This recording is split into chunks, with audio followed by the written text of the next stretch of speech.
was really impressed with the way everything went with the transition, the new coaches, a lot of changes on the staff, and a new system, Coach Kramer with the new offense.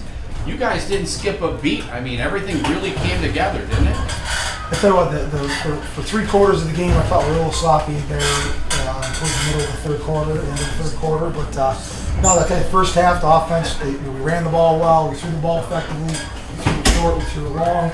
I know Larson had a day, or O-line had a day blocking for Jake. He's got great balance. I think he's down, he's not. Dennis did that 3 or 4 times today.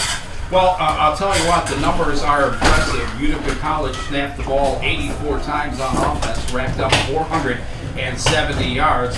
Now, the numbers are deceiving for Lewis and Clark. They got 354 on 77 snaps. But, Coach, a lot of those came with the second and third defensive players out there. After 3, they had just 228 yards of offense. Oh, how about that? All right. Yeah, that's a big difference. And their quarterback, what a weapon he is, right? He can run, throw. Well, that's good. Yeah, he's very good. He's tough to get in the open field.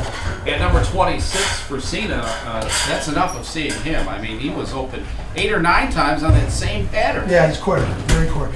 Yeah, but you have to be impressed with Connor Buckwitz, your signal caller. He took over the offense.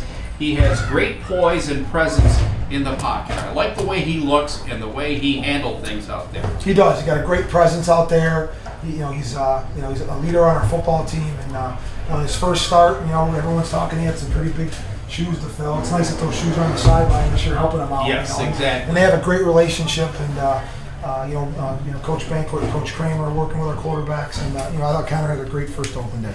Well, he really drilled those crossing patterns. The ball was right there on time. He had a couple of drops. The only issue he had was the interception in the corner of the end zone on the fade pattern, but that was a great defensive play. It was, he's a tough kid, and just the timing of that fade, and whether it was mistimed the jump and the fade was a little short, it happens. And I think early on there in the red zone, we kind of struggled with him. We had a holding kind of lead. We had a drop pass that would have been a touchdown. Right. We had an interception. Otherwise, we got some more points in the first half. And that's what we talked about at halftime. Just the points weren't on the board because of us, not because of their opponent. We had to get those things fixed. That long run by Robert Alexander for the 2 points after the botched PAT turned the game around, in my opinion. It was a big lift. And you were down 6-0, that became 6-2, and then you just got on fire after that one special teams play. It was a great play with Greg Elliott out of Waterville, freshman. Blocked the kick. Well, you talked about him. Blocked the kick in there. Got him on the block team. And look at the minutes he got today. I can tell you the block that Sullivan got down there, ran down there, Mike, and blocked for Rob and got him in there. I've only seen that happen. That's the 3rd time in 20 years I've seen that happen. So that was a great play. It definitely gave us some momentum. It certainly did. Jake Larson, a stellar day. 21 carries, 124 yards, 5.9 yards per carry. He's a special young man. The coach with us last year. Did a nice job in the coaching. He got back. He's healthy now. I'm so glad to have him back. Great young man out of Maple Grove, out of the Buffalo area. And again, he's a very good leader on our team. He's a fine young man. A lot of leaders out there today. Ryan Burnett, where did you find him? His legs are like tree trunks. He reminds me of Earl Campbell. Do you remember him? Of course, yeah. You're right. Ryan Burnett at Archbishop Stepback, in Section 1 in the Catholic League, and they play, St. Anthony's and Holy Cross and all the Catholic League schools down there. So he comes from a very well coached, great program, and we could tell that was the difference. We have some talented freshman running backs. The difference with Ryan is that he's ran a lot of this stuff already in high school. He's run inside zone. He's had the pass protect. And for a freshman, he's really pretty false in his assignments. What happened to Jesse Baldessari today? Well, Jesse in our scrimmage suffered a knee injury. Okay. And so we're just hoping and praying that there's a chance he could come back this season in a few weeks. So we're just going to take that day by day. Well, let's hope. I mean, obviously, he's an asset. He would certainly help his leadership, and he's worked real hard to get where he is. That's unfortunate. Real sorry to hear that. Your defense was really aggressive. The linebacking core, we talked about that when we came over on our camp visit, and they sort of led the way. The hookah dance with Joe Giametta coming out with the tomahawk to start the game. Well, the tomahawk says never done on it. Oh, does it really? It says never done on it. I love the hookah, the chant, and he's the guy to lead it, isn't he? Oh yeah, absolutely. He's a fiery I just got to guy. worry when Dana put the axe in the log. I just want to make sure he doesn't put it in his foot before the game starts. So we got to talk about that, But the kids want to have fun, and they can't. It's a great chant that they do. A very positive chant about getting ready for the game. Oh yeah, I love it. Good stuff. I've seen it elsewhere, and I'm glad it's here. I got a big kick out of it. Ryan Hansen, 7.5 tackles. Jametta, 7.5. They were all over the field.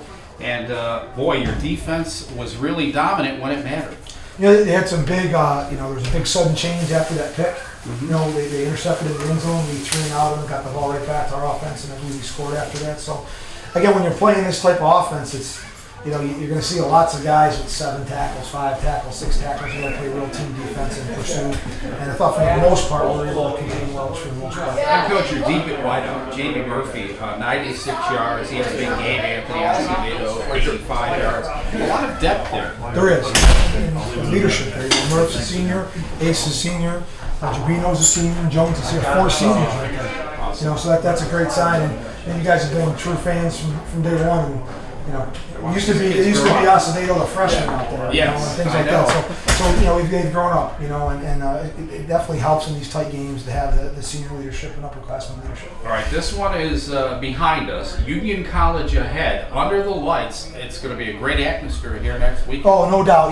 Today was the First Source Federal Credit Union home opener. That's the first here at Utica College. And there's an exciting atmosphere for all their employees. And I know at the Union game, I believe it's Adirondack Bank Night, and I believe they'll be handing out some footballs for the kids. Awesome. So it's going to be a great atmosphere here under the lights. Gaetano Stadium, 7 o'clock. You don't want to miss it. Well, I don't even have to ask, but I will, how the sauce will taste tomorrow at the Faggiano household. We're superstition. I won't have to put much sugar in it tomorrow. All right. Okay? It's a tradition. I had to get it in. Okay?